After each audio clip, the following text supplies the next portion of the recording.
PSW was refused. I applied for administrative review. Still it is pending. இது ஒரு ரொம்ப நல்ல case.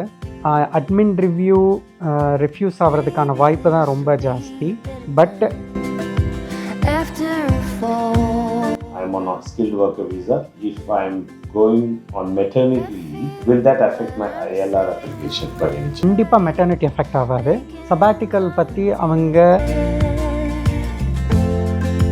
I applied for student visa for September intake 2020. Maximum how many weeks to make a decision? Up to 6 months வர போகலாம். Okay. Point number 2 வந்து நான் இப்போ PSW இருக்கேன். அது கம்மிங் மே மந்த்தோட முடியுது. நான் எக்ஸ்டெண்ட் பண்ண என்ன பண்ணணும்? மேலே முடியுதுங்கிற பட்சத்தில் லைசன்ஸ்டு ஸ்பான்சரு தேடணும். நீங்கள் பண்ணுற ஜாபு வந்து RQF லெவல் 6 அண்ட் அபவ்ல. ஒருத்தங்க ஸ்டூடெண்ட் வீசாலேருந்து டைரெக்டாக ஒர்க் பர்மிட் போகிறாங்க அப்படிங்கிற பட்சத்தில் அவங்க 4 years. Our only main issue is whether the 10-year rule will apply for existing immigrants. எல்லாருக்குமே வந்து இந்த கொஷின் தான் இருக்குது, which is $1 million question. Retrospectively வருதா இல்லையாங்கிறது.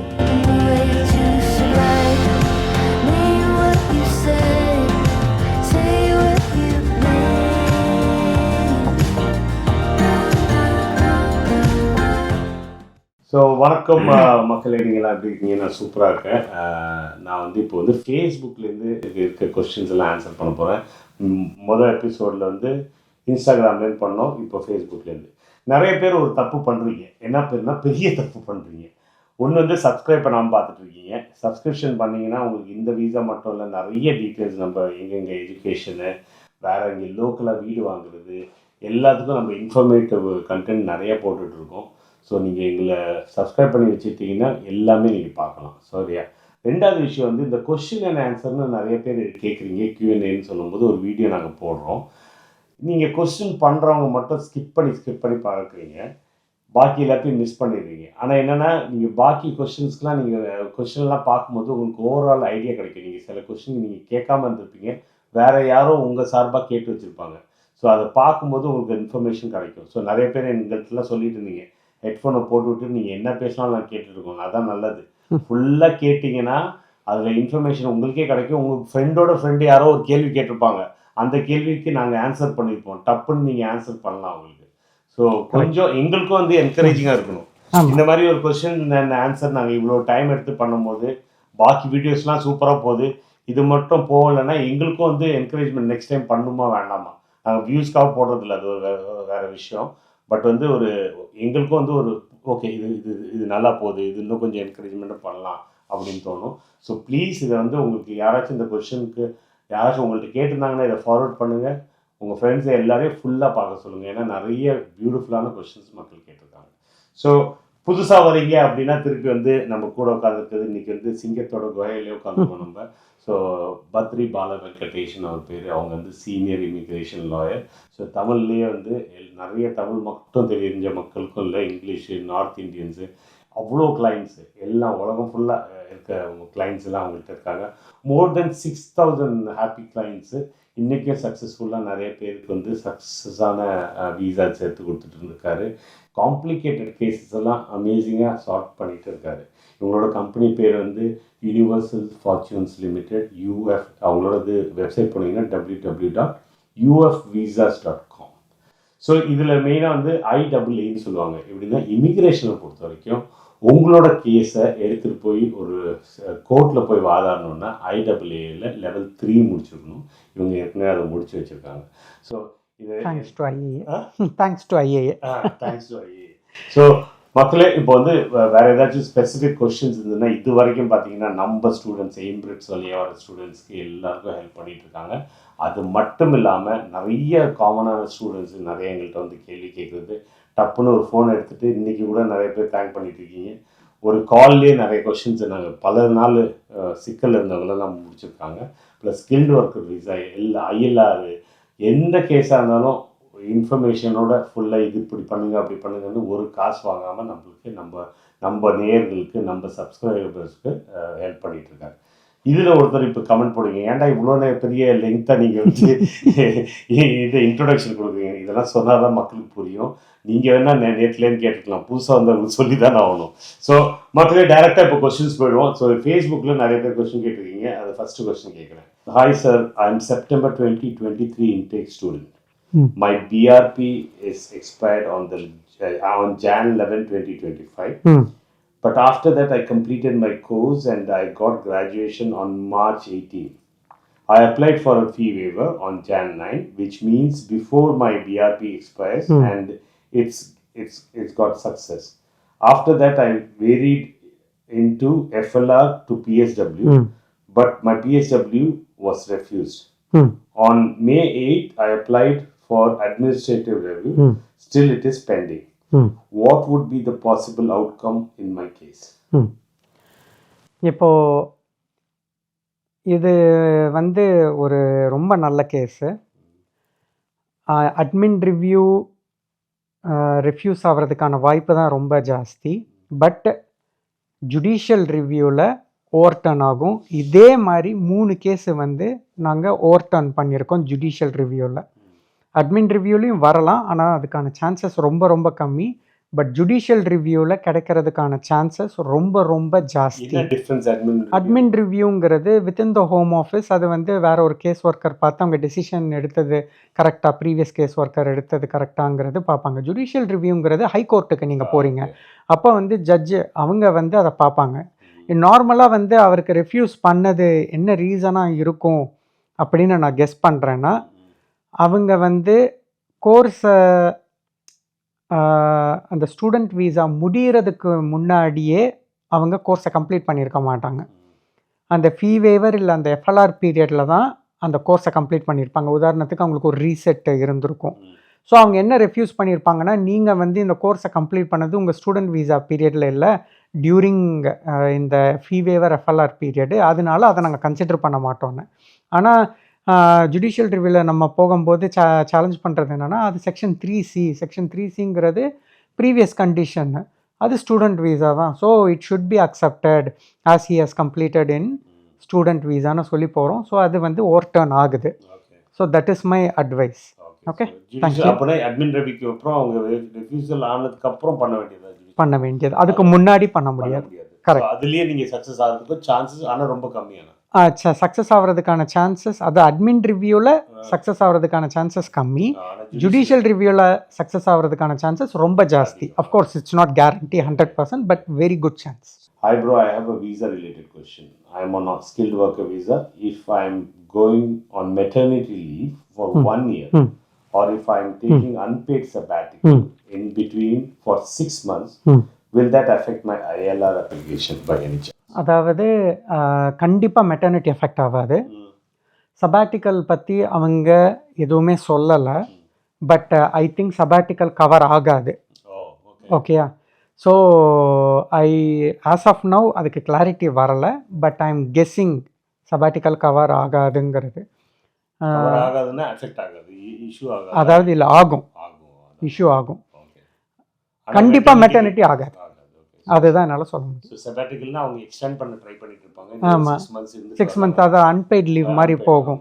ஸோ அது வந்து கண்டிப்பாக அவங்க சொல்கிறது பீயிங் இன் த ஜாப் கண்டினியூஸ்லிங்கிற பாயிண்டில் அடி வாங்கும். மெட்டர்னிட்டிங்கிறது it comes under human rights. அது அஃப்கோர்ஸ் மெட்டர்னிட்டி பே இருக்குது, அதனால் அந்த மெட்டர்னிட்டி பே இல்லாமல் கூட இருந்தாலும் அது it comes within the immigration rules. So அது கண்டினியூஸ் இது மாதிரி தான் வரும். நான் how to convert my student visa into work visa, அது சிம்பிள் தான். நீங்கள் வந்து ஜாப் தேடி லைசன்ஸ் கிடச்சிச்சுன்னா, இல்லை லைசன்ஸ் இருக்க ஒரு ஸ்பான்சர்ஷிப் கிடச்சிச்சுன்னா முடிஞ்சு போச்சு.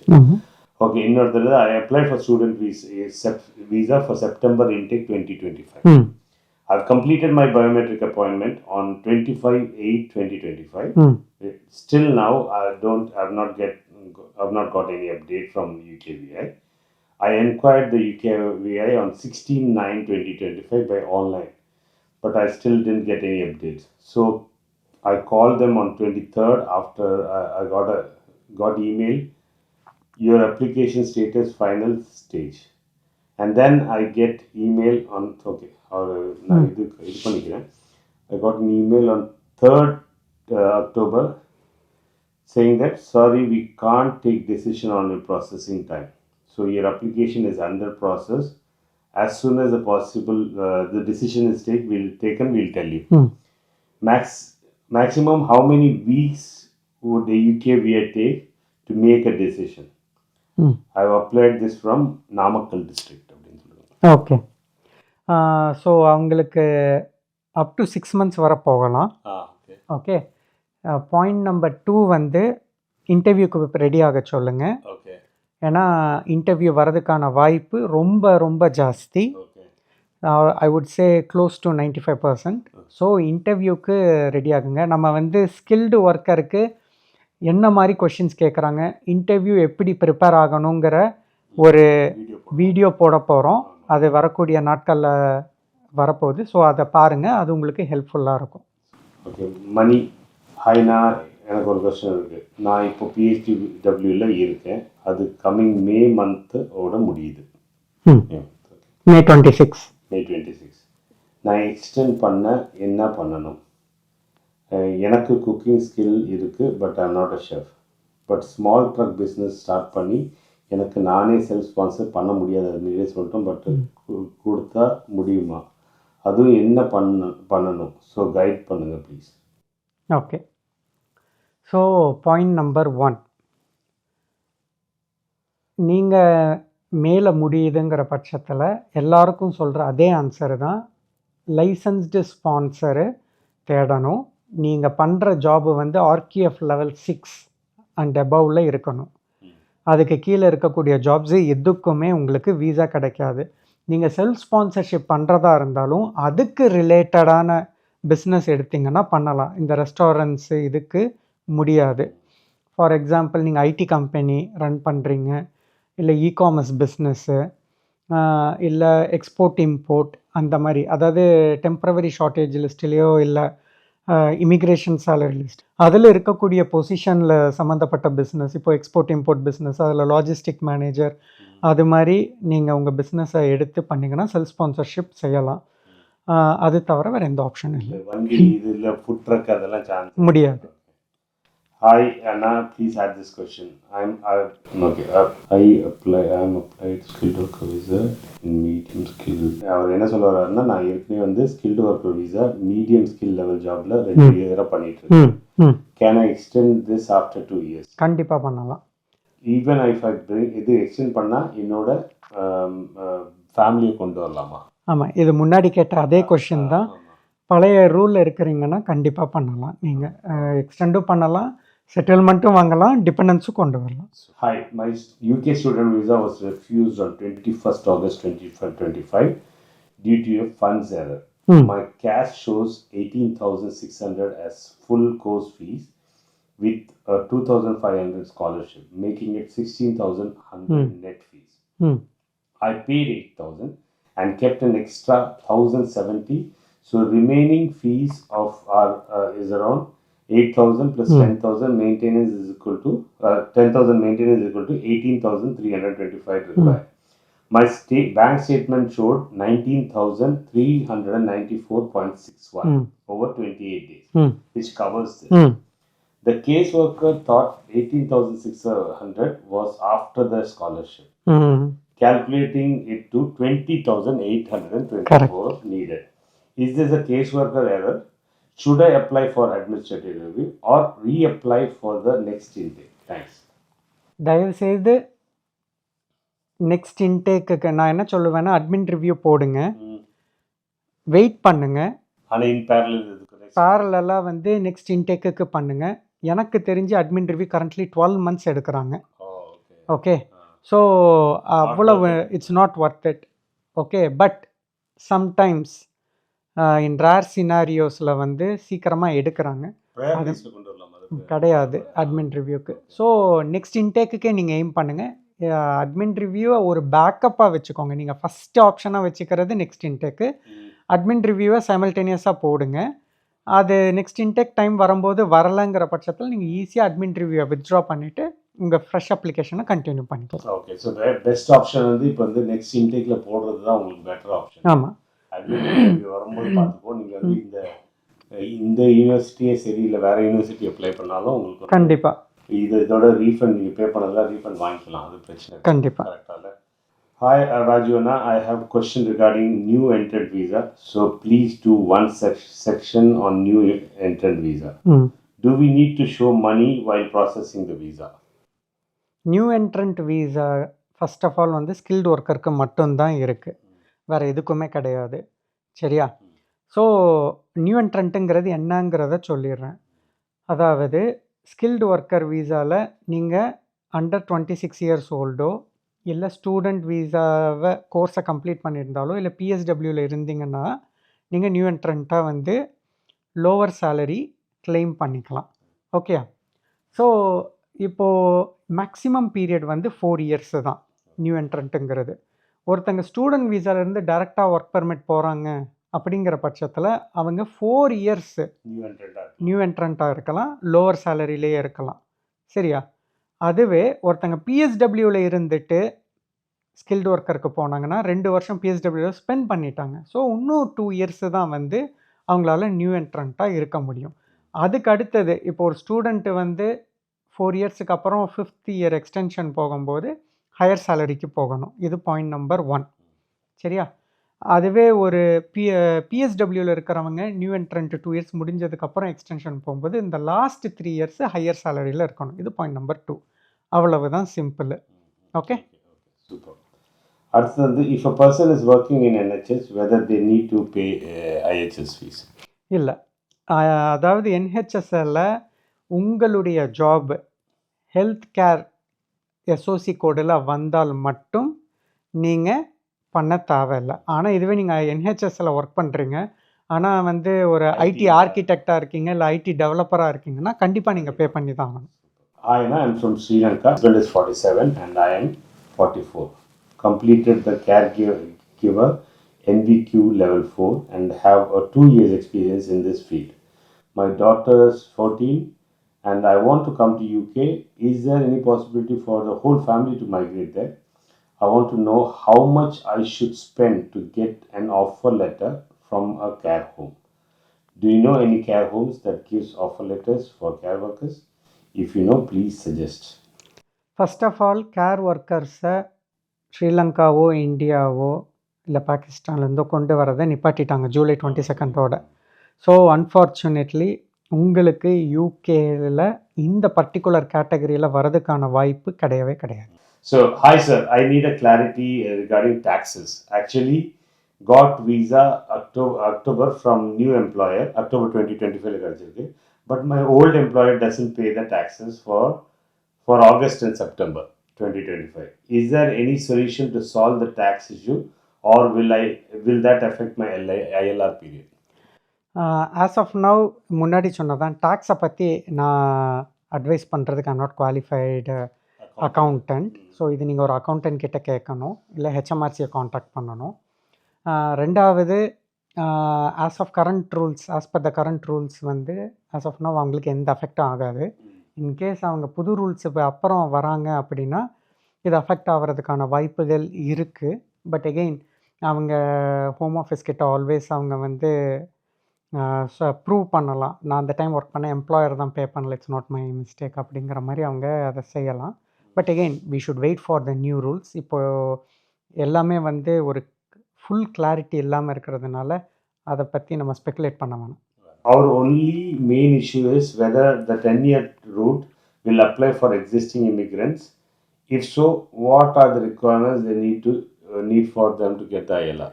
அதே தான் எல்லாருக்குமே வந்து இந்த கொஷின் தான் இருக்குது, விச் இஸ் $1 million கொஷின். ரெட்ரோஸ்பெக்டிவ்லி நம்ம £1 million கொஷின் ரெட்ரோஸ்பெக்டிவ்லி வருதா இல்லையாங்கிறது. ஆஸ் ஆஃப் நவ் வந்து கவர்மெண்ட்டு இந்த ஒரு பர்டிகுலர் கொஷினுக்கு மட்டும் கிளாரிட்டி அவங்க கொடுக்கலை. இப்போவும் சொல்கிறது என்னென்னா கன்சல்டேஷன் தான். எல்லாம் சொல்லிடுறாங்க, அடிச்சு கூட கேட்பாங்க, சொல்லிடாது கன்சல்டேஷன் தான். ஆனால் அவங்க கேட்டதுக்கு நோனை ஏன் சொல்ல மாட்டேங்கிறீங்க அப்படிங்கிறதுக்கு அவங்க பதில் சொல்லலை. இந்த கரண்ட் கிளைமேட் பிரகாரம் பார்த்தா ரெட்ரோஸ்பெக்டிவ்லியாக வர்றதுக்கான வாய்ப்புகள் ஜாஸ்தி. ஓகே, பட் எகெயின் லாஸ்ட் மினிட்ல மாறலாம். But as of now retrospectively வர்றதுக்கான வாய்ப்பு ரொம்ப ஜாஸ்தி. பட் வந்தாலும் அவங்க என்ன சொல்கிறாங்கன்னா we are bringing a new point base system for ILR. இந்த பாயிண்ட் ஸ்கோர் பண்ணிங்கன்னா மேக் யுவர் வே டவுன். 10 வருஷத்துலேருந்து 7 இல்லை 5ன்னு வந்து நீங்கள் கொண்டு வரலாம். நல்லா earn பண்ணுறீங்க, வேலையில் இருக்கீங்க, டேக்ஸு பே பண்ணுறீங்க, உங்கள் சொசைட்டிக்கு அதாவது லோக்கல் சேரிட்டிக்கு கான்ட்ரிபியூட் பண்ணுறீங்க. இதெல்லாம் வந்து நீங்கள் பண்ணிங்கன்னா உங்கள் வருஷத்தை குறைக்கலாம் ஓகே ஐஎல்ஆருக்கு. ஸோ அதுதான் ஆன்சரு. வந்தாலும் 5 வருஷத்துக்கு எடுக்கிறதுக்கான வாய்ப்புகள் இருக்குது. இருக்கு. என்னை பொறுத்தவரை ப்ராப்பராக நீங்கள் வேலை பார்த்துட்ருக்கீங்க, சேலரி டேக்ஸு எல்லாம் பே பண்ணிகிட்ருக்கீங்க அப்படிங்கிற பட்சத்தில் உங்களுக்கு 5 வருஷத்தில் கிடைக்கிறதுக்கான வாய்ப்பு ரொம்ப ரொம்ப ஜாஸ்தி. நான் முன்னாடி சொன்னது தான் இப்போவும் சொல்கிறேன். இப்போது நீங்கள் வந்து உங்கள் எம்ப்ளாயர் ஒழுங்காக பே பண்ணுறதில்ல, நீங்கள் வேலை பார்க்குறதில்ல, கம்பெனி இழுத்து மூடிட்டாங்க, 6 மாதமாக வேலையே இல்லாமல் திரும்ப 60 டேஸ் லெட்ரு வரும்போது நீங்கள் மாறி இருக்கீங்க அப்படிங்கிற பட்சத்தில் உங்களுக்கு 10 இயர்ஸ் ஆகிறதுக்கான வாய்ப்பு ரொம்ப ரொம்ப ஜாஸ்தி. Is a new cost needed by employer, and if so, new salary needed? Is it the same? Is it same if some move job to another employer but same type of job? அதாவது நான் புரிஞ்சிருக்கேன் ஓரளவு அவங்க சொன்னது. இதுவாக தான் இருக்கும்னு நினைக்கிறேன். இப்போ நீங்கள் வந்து 2 வகையாக பிரிக்கணும். ஏப்ரல் 2024க்கு முன்னாடி வந்தீங்கன்னா நீங்கள் வந்து இப்போது ஜாபை மாறுறீங்கன்னா உங்களுக்கு அப்ராக்சிமேட்லி 31,300 அதாவது 32K சேலரி பே பண்ணாங்கன்னா போதும். சரியா? இதுவே நீங்கள் ஏப்ரல் 2024க்கு அப்புறம் வந்திருக்கீங்க, பிஃபோர் 22 ஜூலை அப்படிங்கிற பட்சத்தில் நீங்கள் மாறுறீங்கன்னா உங்களுக்கு 42K வேணும். அவ்வளோதான், simple. My family and friends came to UK in 2022 and 23. According to new rules, when can they get the ILR? என்ன வீசான்னு தெரியல. ஸோ ஸ்கில்டு ஒர்க்கர்னால் 5 இயர்ஸ், இல்லை ஒரு ஐசிடி அந்த மாதிரி காம்பினேஷனில் இருந்தாங்கன்னா 10 years ILR rule. As of now. But retrospectively கொண்டு வந்தாங்கன்னா அதுவும் 10 years. ILR rule, how will that how is that applicable for asylum? அதாவது அசைலம் சீக்கர்ஸுக்கு ஆஸ் ஆஃப் நவ் 5 இயர்ஸ் அவங்க ரெஃப்யூஜி வீசாவில் இருந்தாங்கன்னா அவங்களுக்கு ஐஎல்ஆர் கொடுக்குறாங்க. அதையும் 10 இயர்ஸுக்கு மாற்றணும்னு சொல்லியிருக்காங்க. ரெட்ரோஸ்பெக்டிவ்லி இல்லை சொன்னதில் இது எக்ஸம்ஷன் கொடுக்கல. ஸோ அதுவும் 10 இயர்ஸ். இப்போது அப்பீலில் இருக்காங்க அப்படிங்கிற பட்சத்தில் அவங்களுக்கு ரெஃப்யூஜி வீசா கிடைக்குமா கிடைக்காதுனவே தெரியாது. கிடைச்சா எகெயின் ஆஸ் ஆஃப் நவ் வந்து 5 இயர்ஸோ இல்லை மாற்றினாங்கன்னா 10 இயர்ஸ்லேயும் ஐஎல்ஆர் கிடைக்கும். Sir, I applied for skilled worker visa on 7th August 2025 for bookkeeping. I got cost 29th May. Can I take my dependents to UK and get PR after 5 years or 10 years? Okay, அந்த question இனி நம்ம answer பண்ண போகிறதில்ல, விட்டுருவோம். அது previous கொஷின்ஸில் பண்ணிட்டோம். இப்போது உங்களோட COS 22 ஜூலை முன்னாடி கொடுத்துருந்தாங்க அப்படிங்கிற பட்சத்தில் நீங்கள் டிபெண்டன்ஸ் அலவுடு. 22 ஜூலைக்கு அப்புறம் உங்களுக்கு COS கொடுத்துருக்காங்க அப்படின்னா டிபெண்டன்ஸ் அலவுடு கிடையாது. ஏன்னா புக் கீப்பர் வந்து இப்போவும் TSL ஜாபில் இருக்குது, டெம்பரவரி ஷார்ட்டேஜ் லிஸ்ட்டில். அதனால சொல்கிறேன். ஒருத்தருக்கு 61 வயசு ஆயிடுச்சா, அவங்களுக்கு வந்து சிட்டிசன்ஷிப் டைம் வந்துச்சா, இங்கிலீஷ் கொஞ்சம் டிஃபிகல்ட்டி இருக்கா, B1 அப்படின்றாங்க. இது லைஃப் இன் யூகே ரொம்ப கஷ்டமாக இருக்குது. என்ன ஆப்ஷன்ஸ்? 65 அண்ட் அபவ் வந்து எக்ஸம்ஷன் கொடுக்குறாங்க. ஸோ இன்னும் 4 வருஷம் ஐஎல்ஆரில் இருந்துட்டு அதுக்கப்புறம் சிட்டிசன்ஷிப் அப்ளை பண்ணாருன்னா அவங்களுக்கு எக்ஸம்ஷன் கொடுப்பாங்க 65 வயசு அண்ட் அபவ். விவேகானந்தான்னு ஒருத்தர், I am Vivekananda from my son Roshan is in London. He just completed MSc software in Lakshya university and he applied for jobs for many companies but still didn't get the job. If any possibility to get the job. Okay, fine. உங்களுக்கு இது அதான் answer. இப்போ வந்து நிறைய students around 25% கிட்ட திருப்பி வந்து market வந்து நம்ம இந்தியாவோட இங்கே வந்து இப்போது மார்க்கெட் இன்னும் பெருசாகிட்டு இருக்கு. ஏன்னா இப்போ கரண்ட்டாக சேஞ்சஸ் பண்ணதுனால லோக்கலாக அவங்களுக்கு மக்கள் தேவைப்படுது. ஸோ உங்கள் பையன் டிகிரி பண்ணியிருக்கான், அதை வந்து MSc சாஃப்ட்வேரில் பண்ணியிருக்காப்புலன்னா கன்சிஸ்டண்ட்டாக தேடிட்டே இருக்க சொல்லுங்கள். நிறையா மக்கள் அது தேடி இப்போ நிறையான்னு சொல்லும்போது வந்து யார் வின் பண்ணுறாங்களோ அதை பற்றி தான் நம்ம பேசிகிட்டு இருக்கோம். ஸோ இது எல்லாமே திருப்பி வந்து நம்ம ஊரில் ஒரு டாக்டருக்கு எக்ஸாம் எழுதுறதோ இல்லை வந்து கலெக்டர் படிக்கிறதுக்கு அந்த UPSC என்ன எக்ஸாம் தப்பாக சொல்லணும் இது பண்ணுவாங்க, ஐஏஎஸ் எக்ஸாம் எழுதுறதோ இந்த மாதிரி எக்ஸாம் எழுதுகிற மாதிரி தான் இங்கேயும். ஸோ வந்து இங்கே வந்து ஓப்பனிங்ஸ் இல்லாமல் இல்லை, அந்த ஓப்பனிங்ஸ் எடுக்கணும்னா அதுக்கு ஒரு சர்டன் ரூல்ஸை பண்ணி கரெக்டாக ஹார்ட் ஒர்க் பண்ணி கரெக்டாக பிளான் பண்ணி பண்ணாங்கன்னா இன்னும் பசங்க வந்து ஜாபை வின் பண்ணி கன்வெர்ட் ஆகிட்டு தான் இருக்காங்க. ஸோ அந்த கன்வர்ஷனுக்கு அவங்கள ட்ரை பண்ண சொல்லுங்கள், கன்சிஸ்டண்ட்டாக இருக்க சொல்லுங்கள், டெஃபினட்டாக கிடைக்கும். கண்டிப்பாக. அப்படி இல்லைனாலும் இந்த கன்சிஸ்டன்சி எல்லாம் பண்ணிவிட்டு கிடைக்கலனாலும் இந்த எக்ஸ்பீரியன்ஸ் நீங்கள் இந்த போட்ட எஃபர்ட் வந்து வேறு எல்லா இங்கிலீஷ் ஸ்பீக்கிங் கண்ட்ரீஸ்லையோ இல்லை திருப்பி இந்தியா போனாலையும் அது வந்து பாசிட்டிவாக தான் இருக்க போகுது. அது இப்போ பார்த்திங்கன்னா ஐடியை பொறுத்த வரைக்கும் நம்மளும் கான்டாக்ட்ஸ் இருக்குது. நம்ம வந்து ஒரு பெரிய கம்பெனிஸ்லாம் நம்ம தமிழ் தெரிஞ்ச மக்கள் இருக்காங்க. உங்கள் பையனுக்கு அந்த மாதிரி ஏதாச்சும் சிவியை ஃபார்வர்ட் பண்ணணும், ஏதாச்சும் ஸ்டார்டிங் ஜாபுக்கு ஏதாச்சும் கிடச்சிது, ஃபார் எக்ஸாம்பிள் நம்ம ஐபிஎம் இருக்குது, இல்லை வந்து மைக்ரோசாஃப்ட் இருக்குது, ஆனால் இந்த ஜாப் இருக்குது, உங்களுக்கு யாராச்சும் தெரியுமா, என்னை ரெஃபர் பண்ண முடியுமானா நீங்கள் கரெக்டான கேண்டிடேட்டாக இருந்தால் நம்ம டெஃபினட்டாக ரெஃபர் பண்ணுவோம். I wish to like to contact with you and the expert lawyer. Please, how can I get an appointment? 100 தடவை இல்லை 5000 தடவை சொல்லிட்டேன். ufvisas.com www.ufvisas.com அப்படின்னு ஒரு வெப்சைட் போனீங்கன்னா இவர் வந்து இவரோட ஜாதகத்தை கொடுத்துருக்காருங்க. ஸோ அதில் எல்லா டீட்டெயில்ஸும் இருக்குது. நம்பரை வச்சு நீங்கள் காண்டாக்ட் பண்ணிங்கன்னா, முன்னாடி கூட வந்து இவங்க தனியாக ஹேண்டில் பண்ணியிருந்தாங்க, கம்மி ஸ்டாஃப் தான் இருந்தாங்க. இப்போ வந்து அதுக்குன்னே தனி டீம் வச்சுருக்காங்க. உங்கள் கால் மிஸ் பண்ணாமல் எடுத்து உங்களுக்கு என்ன ஆன்சரோ பண்ணுவாங்க. லெஜிட்டிமேட் கொஷின்ஸ் மட்டும், ப்ராப்பரான கொஷின்ஸ் மட்டும் தான் இங்கே வேலை வாங்கி கொடுங்க. அந்த மாதிரி இதெல்லாம் நாங்கள் ஆன்சர் பண்ணுறதில்ல. உங்களுக்கு ஒரு இஷ்யூ வீசாவை பொறுத்த வரைக்கும், இமிக்ரேஷனை பொறுத்த வரைக்கும் ஏதாச்சும் இருந்ததுன்னா லண்டன் தமிழனோட இது சப்ஸ்கிரைபர்னு சொன்னீங்கன்னா டெஃபினட்டாக அந்த ஃபஸ்ட்டு கன்சல்டேஷன் இவங்க டைம் எடுத்து உங்களுக்கு செஞ்சு கொடுப்பாங்க. கண்டிப்பாக. பேசிக் கன்சல்டேஷன் ஆல்வேஸ் ஃப்ரீ. பேசிக் ஆமாம், டெஃபினட்டாக. Hi sir, please let me know about how to get a skilled worker visa for a senior electrical engineer currently working in Libya. So உங்களுக்கும் அதே தான் பிரியா. நீங்கள் வந்து எலக்ட்ரிக்கல் இன்ஜினியர் அதுவும் லிபியாவில் ஒர்க் பண்ணுறீங்கன்னா ஸ்டில் ரொம்ப ஸ்ட்ரெயிட் ஃபார்வர்டு. இப்போ வந்து எலக்ட்ரிக்கல் இன்ஜினியரிங் கம்பெனிஸ் வந்து நிறைய கம்பெனிஸ் இருக்கும். நீங்கள் வந்து யூகே கவர்மெண்ட் சைட்லேயே போய் வந்து இந்த மாதிரி எலக்ட்ரிக்கல் கம்பெனிஸ்க்கு யார் யார்கிட்ட ஸ்பான்சர்ஷிப் லைசன்ஸ் இருக்குதுன்னு போய் பார்க்கலாம். அந்த லைசன்ஸில் இருக்க கம்பெனிஸ்குள்ளார நீங்கள் என்ன பண்ணணுன்னா ஒரு சைட்லேயும் போய் அவங்கள்ட்ட ஜாப் இருக்கா, இல்லை ஜாப் மார்க்கெட்டில் அவங்கள்ட்ட ஜாப் இருக்கான்னு அப்ளை பண்ணிங்கன்னா அதுலேயே நிறைய பேர் சொல்லுவாங்க ஸ்பான்சர்ஷிப் அவைலபிள்னு போட்டிருப்பாங்க. அதை அப்ளை பண்ணிங்கன்னா ஷுவராக உங்களுக்கு நீங்கள் நல்லா இன்டர்வியூ பண்ணிங்கன்னா வரலாம். கண்டிப்பாக. கரெக்ட். இது வந்து ஸ்ட்ரெயிட் ஃபார்வர்டாக நீங்கள் நிறைய பேர் வந்துட்டு இருக்காங்க, அதுக்காக தான் சொல்கிறோம். So super. நம்ம இருக்க கொஸ்டின்ஸ் தான் பார்த்து நினைக்கிறேன்.